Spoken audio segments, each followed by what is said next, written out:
नमस्कार दोस्तों, स्वागत है मेरे law Saurabh Mukherjee YouTube channel पर। आज हम बात करेंगे बहुत ही एक अहम न्यूज़ के बारे में जो कि रिसेंटली आई है जम्मू कश्मीर से। अब जम्मू कश्मीर में 217 स्टूडेंट फेल हो गए एक जुडिशरी एग्जाम देने में। एकदम मतलब 217 का आकलन नहीं है कि 217 लोग, ये बात ये है कि ये 217 लोग ही फाइनल कैंडिडेट थे। मतलब जैसे कि सबसे पहले प्री होता है, प्रीलिमिनरी स्टेज होता है, फिर आता है रिटन स्टेज, उसके बाद आता है प्रीलिमिनरी स्टेज में एमसीक्यू होते हैं, उसके बाद रिटन स्टेज में होते हैं जो कि आपको एक आंसर, बड़े बड़े आंसर लिखने पड़ते हैं, वो 100 200 400 वर्ड्स के होते हैं। उसके बाद होता है हमारा इंटरव्यू। अब जैसे ही प्रीलिमिनरी एग्जाम खत्म हुआ उसमें 217 बच्चे सेलेक्ट हुए। उसके बाद जब रिटन एग्जाम हुआ तो 217 बच्चे फेल हो गए। मतलब कैसा पता नहीं है, कैसा पेपर बनाया जा रहा है। मतलब एक माइंडसेट तो होता ही है, क्योंकि देखिए जो प्री पास किया है वो बेवकूफ तो है नहीं। अब प्री से कितना टफ पूछोगे? 200% टफ पूछोगे, 300% टफ पूछोगे, उससे ज्यादा तो टफ पूछोगे नहीं। क्योंकि अगर आप यूपीएससी का भी लेवल देखा जाए तो जो प्री में आता है उससे 400 to 500% टफ क्वेश्चन पूछा जाता है। तो उससे टफ, उससे ऊपर तो नहीं पूछा जाएगा ना। लेकिन स्टिल बच्चे फेल हो गए। तो इसमें कुछ कुछ पॉइंट्स है जो कि मैं निकाल के दिया हूं। जैसे no candidate has been selected for the next level, माने इंटरव्यू लेवल के लिए कोई सिलेक्ट नहीं हुआ है। मेरिट लिस्ट जो निकला है, सारे 217 बच्चे एग्जाम दिए थे, 217 बच्चे फेल हो गए। और ये एग्जाम था किसका? था डिस्ट्रिक्ट मजिस्ट्रेट का, district magistrate Jammu and Kashmir का। मतलब ये हाई कोर्ट नोटिस निकाला था कि डिस्ट्रिक्ट मजिस्ट्रेट का एग्जाम होना है, तो उसके लिए बच्चे फॉर्म भरे थे in the month of May. मतलब 2020 के मई में ये भरे थे। चलिए कुछ हद तक तो सही जा रहा है, ऐसा नहीं है कि एग्जाम ही हो रहा है तो गलत पेपर निकल जा रहे हैं। जैसे अभी हम लोग देख रहे हैं देश में जो हो रहा है, एनटीपीसी का जो मामला आया है जिसमें खान सर जैसे सर हम फंसे हुए हैं। मतलब बहुत ही गलत मामला है। मतलब गलत ही चीज हो रही है हमारे देश में कि जॉब नहीं देने का और एक जॉब से दो दो इलेक्शन जीत जाने का।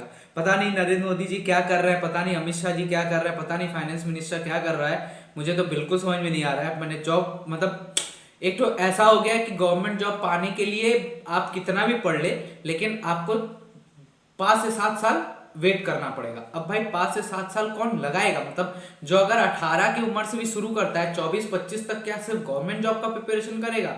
ग्रेजुएशन के बाद भी उसके पास 2-3 साल बच रहे हैं, वो भी क्या वो गवर्नमेंट जॉब करेगा? चलिए एक कोर्स भी पकड़ लेते हैं कि एक एमबीए कोर्स या मैंने कोई मास्टर डिग्री कोर्स कर रहा है, उसके बाद भी वो मैंने इतनी कोशिशें करने के बाद भी, मास्टर डिग्री कोर्स करने के बाद भी उसके पास जॉब नहीं आ रहा है। मतलब अरे पेपर निकालो, एग्जाम लो, बात खत्म, जो सीट खाली है। मतलब सिंपल प्रोसेस है यार। 70 साल से ऐसा नहीं है कि गवर्नमेंट जॉब नहीं मिल रहे थे। अभी 2014 से जो मुद्दे सामने आ गए हैं ना कि इस मतलब बाईपास कर दिया जा रहा है जॉब को। मतलब दिखाया जा रहा है देश में कुछ और, न्यूज चैनल तो पूरी तरीके से बिक गई है। उनका तो कोई मतलब वही धर्म नहीं रहा। मतलब कोई अब फोर्थ स्तंभ, पता नहीं क्यों इसको फोर्थ स्तंभ बोला गया था। मतलब संविधान से अगर उसको निकाल दिया जाए ना तो सही रहता, क्योंकि मुझे तो लगता है कि संविधान से उसे निकाल ही देना चाहिए। चलिए खैर, वो देश की बात है, खान सर देखेंगे उस चीज़ को और हम जैसे टीचर्स भी उसको सपोर्ट करेंगे। ऐसा नहीं है कि नहीं करेंगे।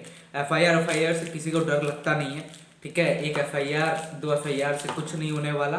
वो बहुत चिंदी चीज़ है, मेरे लिए तो बहुत चिंदी है, ठीक है। डरने की कोई बात नहीं है, वो होता रहता है लाइफ में, ऐसे एफआईआर आते रहेंगे, उतना डरने की जरूरत नहीं है। चलिए अब देखिए, हुआ ये था कि 96 मार्क्स रखा गया था जनरल के लिए और 80 मार्क्स रखा गया था S T S C OBC के लिए। ओबीसी नहीं, राइट, अभी एस टी ओबीसी कुछ रहा नहीं, वही मतलब एस टी और एस सी के लिए।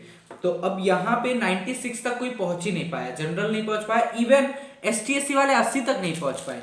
देखिए एस टी एस सी बहुत इजी एग्जाम नहीं होता है, ऐसा नहीं है कि बस उनका मार्क्स कम कर दिया गया है, उनके लिए भी बहुत टफ एग्जाम होता है वो सब, फिर भी नहीं हो रहा है। अब इसमें मैं इतना ही सजेशन देना चाहूंगा कि इसका मुझे तो लगता है कि एक जांच होनी चाहिए कि क्या प्रॉब्लम आ रहा है कि इसकी वजह से एक भी बच्चा पास नहीं किया। मतलब एकदम ऐसे रिलैक्स नहीं छोड़ देना चाहिए कि कोई बच्चा पास नहीं किया। देखिए ये 5th टाइम है, ऐसा नहीं है कि ये पहली बार हुआ है, ये 5th टाइम है देश में कि कोई भी बच्चा एक एग्जाम के लिए पास नहीं किया हो।